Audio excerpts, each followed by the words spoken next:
So on another one of our days, we would spend time going into the wilderness. We would spend some time going through some of the canyons and the mountains. But one of the things you have to understand is that when we start talking about the wilderness or the desert in Israel, there's three different terms that are used in order to talk about the wilderness. The first word is the word midbar. It comes up 450 times in the Old Testament, and that's a place where you could pitch your tent. It's a place where you could live. It's a place where you can be close access to water and even food and even other people. But then there's another word to describe the desert and wilderness, and it's called Tzia. And Tzia comes up about 82 times, and it's a place where it's about a day's hike, about 20 miles, in order to get to water or to get to a parking spot, in essence. But the third term that comes up 12 different times is the term Yeshimon. And the Yeshimon is a place where there's nothing. There's no water for multiple days. There's no shelter. And if you do not have water and you do not have the supplies to go through that type of wilderness and desert, you'll die. And this is why in the book of Deuteronomy, they'll call this the great and terrifying wilderness. And God will talk about taking Israel through that. So you find in Deuteronomy 8:15, it ends up saying, "This is the Lord your God who brought you out of the land of Egypt, who led you through the great and terrifying wilderness with its fiery serpents and its scorpions and thirsty ground where there was no water. This is the God who brought you water out of the thirsty flint rock, who fed you in the wilderness with manna that your fathers did not know, that he might humble you and test you." And so this passage becomes such a great passage because it reminds the people of Israel that they were brought into the wilderness and they were brought into the desert so that God could refine them and that he can purify them more. And so what happens is that the people of Israel came up with the term Dayanu to talk about all that God had done. And the word Dayanu means enough. It was enough. And so what's going on is the people are going, it was enough that you brought us out of Egypt. It was enough that you brought us through the Red Sea. It was enough that you brought us through the wilderness. It was enough that you gave us water, enough that you gave us manna, enough that you gave us quail. Dayanu, Dayanu, Dayanu, Dayanu. But this leads us into a whole nother portion. And that portion is the reminder that Jesus our Lord, he was brought into the wilderness. He experienced temptation and this testing. And we tend to forget that he went into a place that was desolate.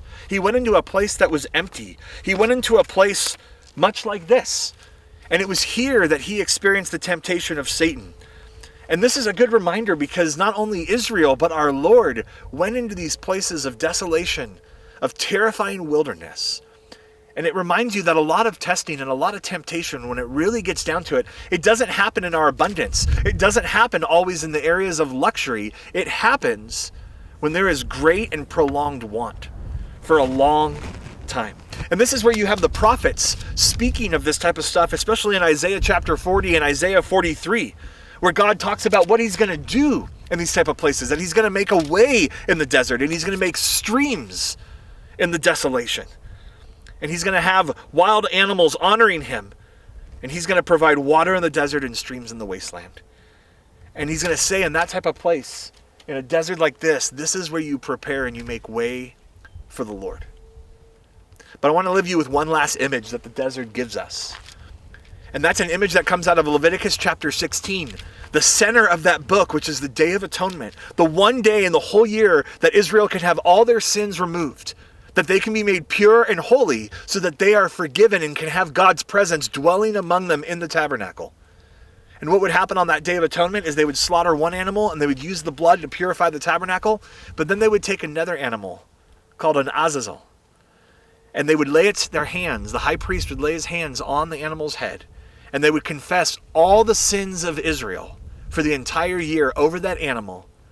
And then they would have a selected person that would take that animal and take them into the wilderness, into the desert. And it was there that that animal was going and taking Israel's sins into death and into destruction. And that's a reminder to us of what God does with our sin. That when he looks at it, it's forgiven and he allows it to be cast far away and it is dead and destroyed. And we know that that happens on the cross. And so the desert, the wilderness, it gives us so many different images, so many different meanings for us to attach to. So Matt gave us a couple different images when it comes to the desert, but here's one thought I want to leave you with. Before they went out to the wilderness. They heard of God, but they did not know God. Abraham, Isaac, and Jacob, they all experienced God. They did not experience God. So while God was trying to reveal himself to them, they were missing it. They were just thinking about, man, did we make a mistake? Was it better in Egypt? Can we go back to that normal? And yeah, God is like, man, I got something for you, but before we get there, I want to have a conversation with you. And they were missing it along the way. If you're finding yourself in the desert, in the wilderness, the thought is God trying to have a conversation with us? Is God trying to draw near to us? Jesus intentionally went out into the wilderness to get close because the Spirit led him. What a beautiful, beautiful image.